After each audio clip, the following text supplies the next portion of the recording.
Sresnam, un camp de réfugiés frontaliers illuminé sommairement à la lumière de lampes frontales. Cette réfugiée de 62 ans n'en est pas à son premier déplacement. Pendant sa jeunesse, 50 ans auparavant, elle a déjà dû fuir à pied les Khmers rouges.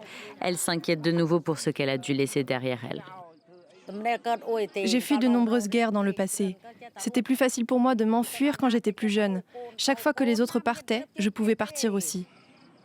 Malgré ces expériences traumatisantes, Mark Lee estime que le conflit actuel concerne davantage les gouvernements que les peuples thaïlandais et cambodgiens.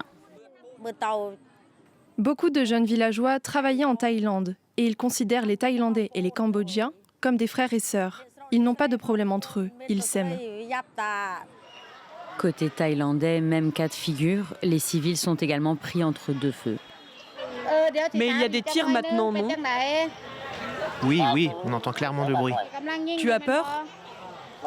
Oui, j'ai peur, mais je vais me mettre à l'abri ce soir. Cette agricultrice réfugiée se renseigne auprès d'un proche. Une partie de sa famille est restée dans son foyer qu'elle a dû abandonner.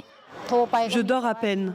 Quand j'appelle, on me dit que les bombardements ne se sont jamais arrêtés. Je m'inquiète pour ma nièce, mon mari et ma cousine, qui sont volontaires pour la sécurité locale. Aucun d'eux n'a été évacué.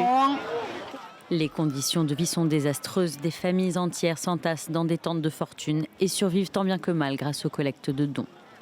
Les armées des deux côtés continuent leurs actions militaires autour de la frontière ce samedi matin. Sur ces photos de la télévision d'État cambodgienne, les soldats se seraient pris à un hôtel et un pont de la province de Pursat au Cambodge. Une attaque de roquettes aurait fait plusieurs blessés civils.